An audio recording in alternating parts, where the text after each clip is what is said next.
अस्सलामुअलैकुम। आपका होस्ट और दोस्त अमजद अली हाजिर खिदमत है। उम्मीद करता हूँ आप सब खैरियत से होंगे और नई नई सब्जियां लगाने की तैयारी कर रहे होंगे। दोस्तों, जैसा कि आपको मालूम है कि जनवरी का आखिरी हफ्ता चल रहा है और अभी सर्दी भी है, लेकिन सब्जियां तो लगानी है। इस महीने में आप 12 से ज़्यादा सब्जियां लगा सकते हैं। कौन कौन सी सब्जियां लगा सकते हैं, तो चलो दोस्तों शुरू करते हैं।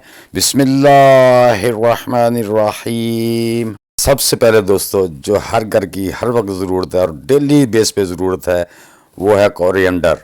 दोस्तों, कोरिएंडर को भी आप इस महीने में उगा सकते हैं, अगले फरवरी में भी उगा सकते हैं। और इसको उगाने से पहले दोस्तों, आपने इसके बीजों को तोड़ के दो हिस्सों में कर लेना। साबुत बीज नहीं लगाने, क्योंकि अगर साबुत बीज लगाएंगे तो वो उगने में बहुत दिन लगा देते हैं। तो अगर आप धनिया के बीजों को किसी चीज़ से मसल के दो दो हिस्सों में तकसीम कर लेते हैं, तो फिर आपका जो जो कोरिएंडर है वो ये 6 से 8 दिन में बड़ी आसानी से ग्रो कर आता है, बल्कि 4 से 6 दिन में ग्रो कर आता है। दूसरे नंबर पर दोस्तों आती है स्पिनच, पालक। इसे भी आप अपने गार्डन में जब मर्जी, ये सिर्फ जून जुलाई की ज़्यादा गर्मी के अलावा आप पूरा साल इसको उगा सकते हैं, बल्कि उसमें भी अगर आपके पास शेड एरिया तो उगा सकते हैं। दोस्तों, इसके बीज लगाने के बाद अगर इसको भिगो के लगा दें तो ये 2 से 3 दिन में ही ग्रो कर आती है, इसकी जर्मिनेट हो जाता है। तो इसके अलावा तीसरी जो सब्ज़ी है ना, ये है दोस्तों ओनियन।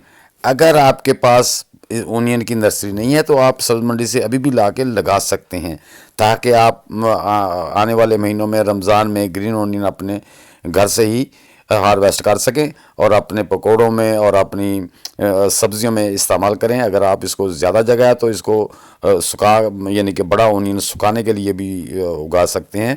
तो जल्दी कीजिए दोस्तों, ये भी आप अपने गार्डन में लाजमी उगा लें। नंबर 4 दोस्तों, लोटस, सलाद पत्ता। सलाद पत्ता भी आप इस महीने में जनवरी में और फरवरी के पहले हफ्ते में आराम से अपने गार्डन में उगा सकते हैं। ये भी आपको इंशाल्लाह आने वाले आप अप्रैल तक, ये मैंने पिछले साल भी लगाया था, अप्रैल तक मुझे ये मेरा जो सलाद पत्ता था चलता रहा और बड़ा ही मज़ा आता रहा इसके खाने का भी। दोस्तों, आप भी अपने गार्डन में ज़रूर इसको उगाइएगा। दोस्तों, नंबर 5 पे आता है हमारा एग प्लांट। तो एग प्लांट जो है ना, बैंगन, यानी कि बैंगन आपने अपने गार्डन में उगाना। दोस्तों, इसकी जो मिट्टी है ना, वो आपने उसमें ड्राईली मोल्ड जो या डीकम्पोज किए हुए लाजमी मिलाने हैं, या आप इसकी मिट्टी को बड़ा ही नरम, इसमें जो आपकी गार्डन सोल है उसमें कुछ सैंड मिक्स कर लें। तो दोस्तों, मैं तो सिर्फ अपने जो ड्राई लीव मोल्ड किए हुए हैं ना, डीकम्पोज किए, उन्हीं में उगा रहा हूँ। तो इस तरह से आपने उंगली से निशान लगा लेना थोड़े फासले, क्योंकि हमने इतने ज़्यादा तो लगाने नहीं है। तो एक एक बीज करके ऐसे लगा दें। तो ये भी दोस्तों, ये तकरीबन आपके जो है ना, ये 10 से 15 दिन जर्मिनेट करने में लेगा, इससे पहले नहीं होगा। तो इस तरह से आपने अलग अलग बीज इसके लगा देने हैं इस तरह से। तो इस आप स्प्रिंकल भी कर सकते हैं, लेकिन ये बेहतरीन तरीका है। मैं तो इसी तरीके से लगा रहा हूँ, ताकि वो एक एक पौधे को हम निकाल के आराम से इसको ट्रांसप्लांट कर सकें। तो इस तरह से आपने अपने दोस्तों गार्डन में जो है ना, एग प्लांट भी गर्मियों का है, लेकिन आप अभी भी उगा सकते हैं। आप जनवरी में भी उगा, अपना उसमें फरवरी में भी उगा सकते हैं, लेकिन मैं तो अभी ही उगा रहा हूँ। तो आप भी देख लीजिए दोस्तों, अगर आपको अच्छा लगता तो आप भी उगा सकते हैं। तो अब जो नंबर है जनाब, ये है हमारे पास ग्रीन चिल्ली। 6 नंबर पे हम ग्रीन चिल्ली जो है ना, ये भी उगाएंगे। तो दोस्तों, इसके बीज भी जैसे मैंने आपको बताया वो एग प्लांट के लगाने ऐसे लगा लें, लेकिन मेरी ग्रीन चिल्ली माशाल्लाह अल्हम्दुलिल्लाह ये 15 दिन के बाद माशाल्लाह बड़ी अच्छे तरीके से जर्मिनेट कर आई है। कुछ पौधे भी ये देखें जर्मिनेट कर रहे हैं, कुछ कर रहे हैं। तो इस तरह से ये ग्रीन चिल्ली और जो आपकी शिमला मिर्च है ना, बेल पेपर, ये कम से कम 15 से 20 दिन ले जाती है जर्मिनेट होने में। नंबर 7 बोतल ग्राउंड, यानी कि घिया कद्दू, गोल घिया कद्दू जो होता है ना दोस्तों, घिया कद्दू की जो भी किस्म है वो आप अपने गार्डन में इसको भी उगा सकते हैं। तो दोस्तों, ये ध्यान रखना है कि आपने इसको भी जो है ना, वो चूंच वाली साइड जो तीखी है ना, इसको नीचे को करना है, और जो ऊपर चौड़ी वाली साइड है उसको ऊपर को करना है, क्योंकि नीचे से उसकी जड़ निकलती है। तो अगर दोस्तों बेहतर है तो आप अगर इसको 7-8 घंटे भिगो के लगाते हैं तो इसका बहुत ही अच्छी तरीके से जर्मिनेट होगा। तो ये देखें माशाल्लाह, ये मेरे तकरीबन 10 दिन के बाद जो है ना, कुछ पौधे मेरे जल्दी 8 दिन का निकल आए थे, कोई 10 दिन के, कोई 12 दिन के, कुछ अभी निकल रहे हैं। ये देखें छोटे छोटे प्लांट अभी कुछ जो है ना वो जर्मिनेट कर रहे हैं। तो इस तरह से आप ये इसको भी, ये भी तकरीबन अगर आप भिगो के लगाएंगे तो ये 8 से 10 मिनट सारे निकल आएंगे, क्योंकि वो आपके बीज पानी पी चुके होंगे। तो मैंने तो डायरेक्ट ही से लगाए थे, तो इससे तकरीबन 12 दिन, ये जो रिज़ल्ट आपको नज़र आ रहा है ये 12 दिन का रिज़ल्ट है। तो दोस्तों, इस तरह से आप आगे जो सब्जी आने वाली है वो है बीटर गौरट, यानी कि करेला। करेले के बीज भी अगर तो दोस्तों आप इनको पानी में भिगो देते हैं 8-10 घंटे के लिए, तो ये नरम हो जाएंगे। तो उसके बाद आपने इसका भी जो बिल्कुल चूंच वाला हिस्सा है ये नीचे को करके लगाना है। ऊपर को भी चूंच होती है लेकिन वो और तरह की होती है। ले ये गौर से देख लें, ये जो चूंच है ना, ये तीखी साइड जो है ये नीचे को करके लगानी। जहाँ से इसका रूट निकलता है, रूट निकलेगा नीचे को जाएगा और पत्ते ऊपर से आके इसका शैल फट जाएगा और पत्ते बाहर निकल आएंगे। इस तरह से आपने ये एक एक बीज लगाना है, हमने ज़्यादा नहीं लगाना है, क्योंकि हम इसी गिलास को इसी तरह मिट्टी को आराम से निकाल के, मिट्टी समेत इसकी जो पुटिंग है उसके समेत निकाल के हम बड़े पॉट में इसको शिफ्ट कर देंगे। तो दोस्तों इस तरह से आपने इसमें भी एक एक गिलास में आपने, हालांकि ये ट्रांसप्लांटेबल नहीं होता लेकिन मैं इसको लगाया इस तरीके से रहा हूँ कि आराम से ट्रांसप्लांट करें, इसकी जड़ को नंगा नहीं होने देना हमने। पुटिंग समेत ही हम निकाल के दूसरे पॉट में ट्रांसप्लांट कर देंगे।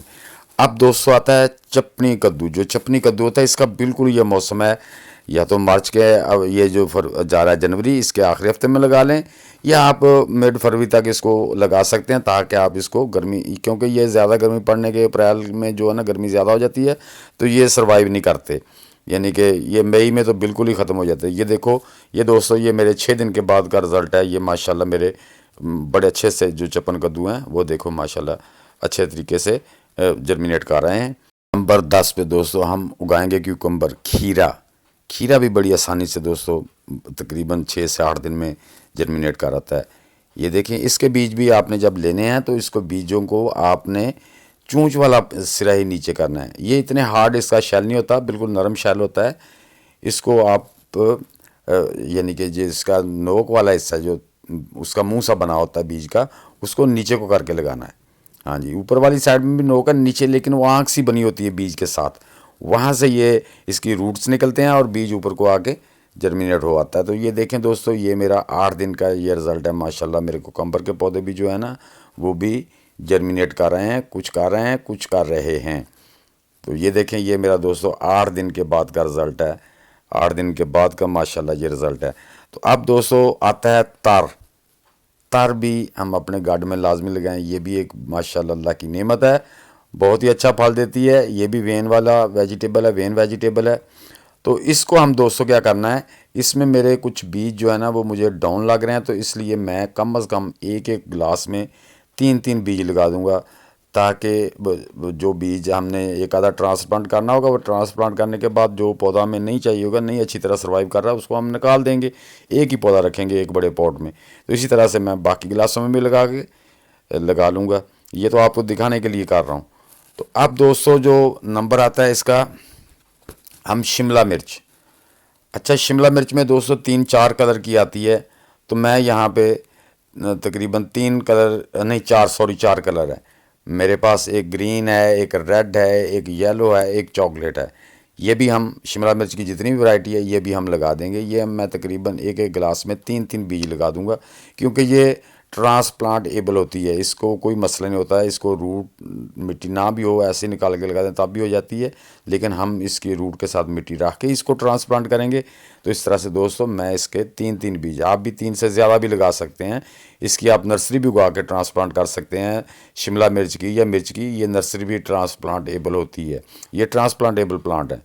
तो दोस्तों उसके बाद जो आता है हमारा, आता है टमाटर, जो हर दिल अजीज़ है दोस्तों। इसका आपने जो बीज लेना है वो हाइब्रिड लेना है, बीज सारे हाइब्रिड लेने हैं आपने, F1 बीज लेना है, तो उससे आपने लगाना है। इसकी भी नर्सरी उगा के आप ट्रांसप्लांट कर सकते हैं। लेकिन ये देखें मेरी 8 दिन के बाद माशाल्लाह कितने कितने बड़े पौधे हैं। ये तकरीबन मेरे 10 दिन लगाए को हो गए हैं और माशाल्लाह 3-3 4-4 लीव निकाल लिए हैं। तो मैंने बस 2-2 3-3 बीज ही डाले थे और माशाल्लाह मेरे 7-8 प्लांट्स बन गए हैं, बहुत काफ़ी हैं इंशाल्लाह। तो दोस्तों इस तरह से आप जो है ना अपने गार्डन में ये सब्जियां अभी उगा सकते हैं। तो दोस्तों उम्मीद है कि मेरी ये छोटी सी वीडियो आपको अच्छी लगी होगी। अच्छी लगी है तो उसे लाइक और शेयर लाजमी कर दें।